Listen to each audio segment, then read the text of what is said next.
All right, this is the going to be part 3 of replacing the bearing, or at least the inner race and cage, hopefully, in my son's Jetta.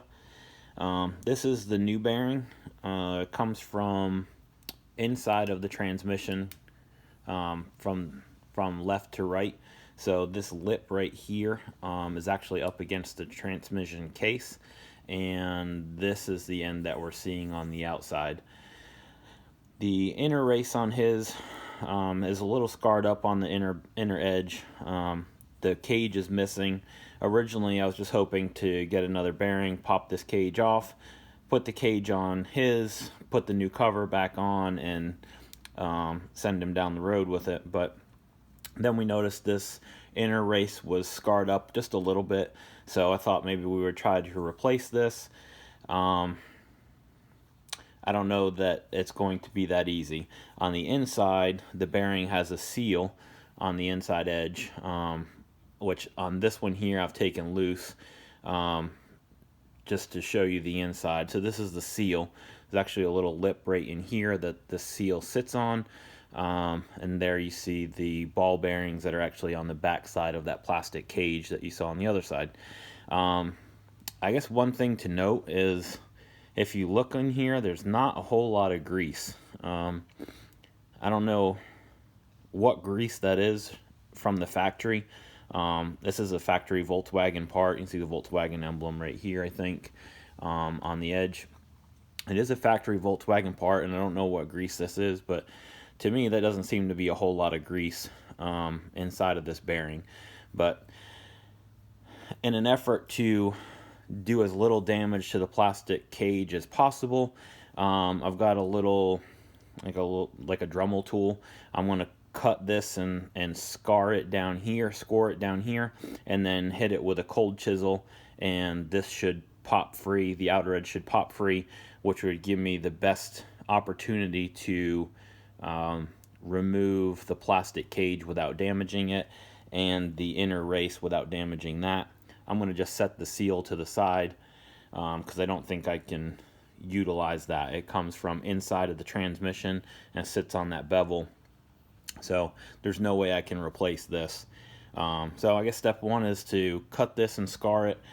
I've got a regular angle grinder with a larger cutting disc, and then I've got a smaller one, like this Dremel tool, which has a pretty thin disc, so it's going to make a thin cut.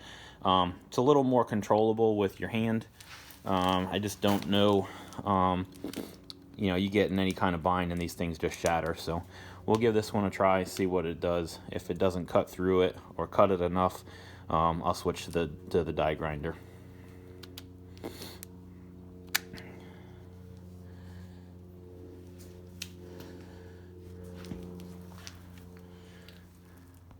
Alright, always helps if you plug in your extension cord first. So here we go.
Just trying to make sure that I don't get down to that plastic cage.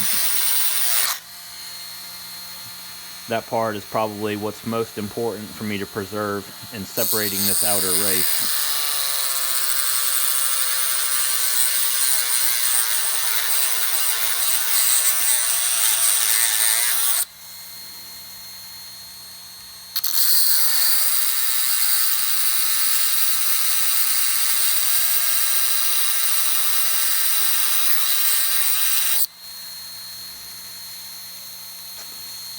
Alright, let's see what that will do.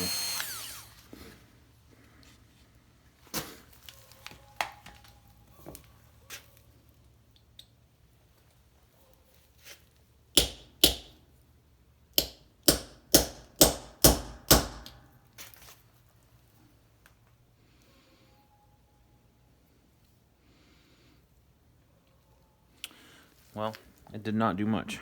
Not yet. Alright, we'll cut a little bit more.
It'd probably be easier if I had a vise to hold this with.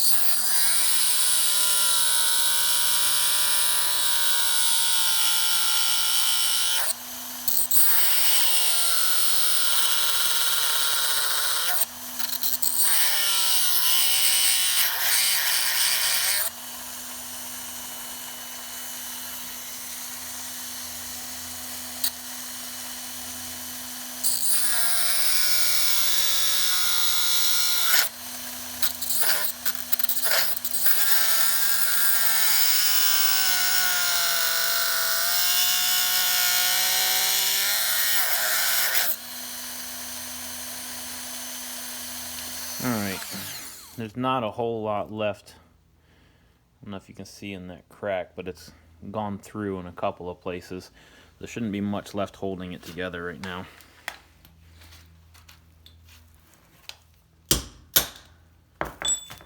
There we go, that popped it free.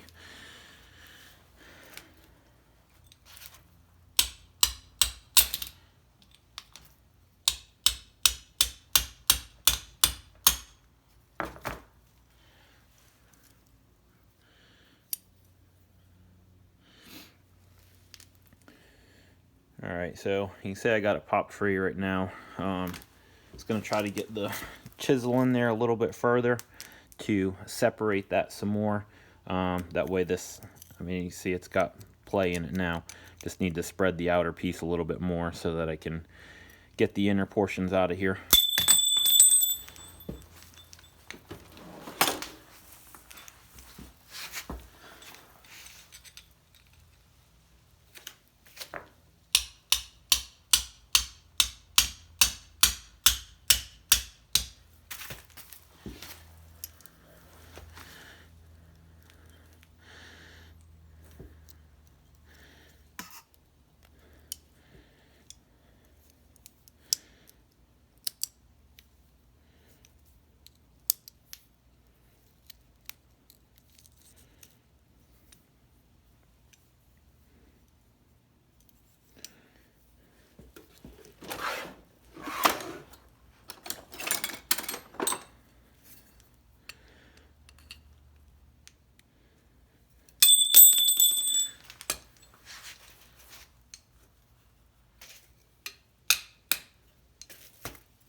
Alright, so wound up scoring it on the other side as well. Just basically so I could pop the two pieces apart. What was most important for me to save and be able to use cleanly was this plastic cage without having to do as little damage to it as I could. So now I can try to just carefully pop the balls out like this.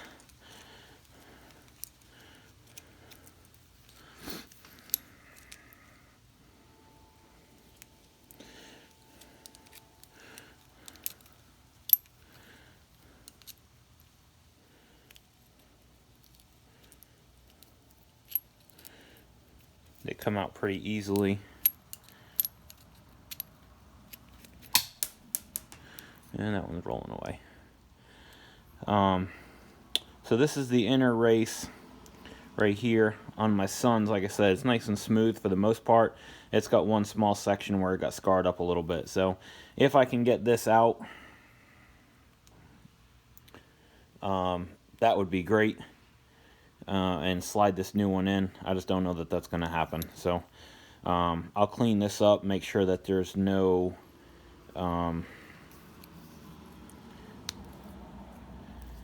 no shavings from the cutting wheel on here.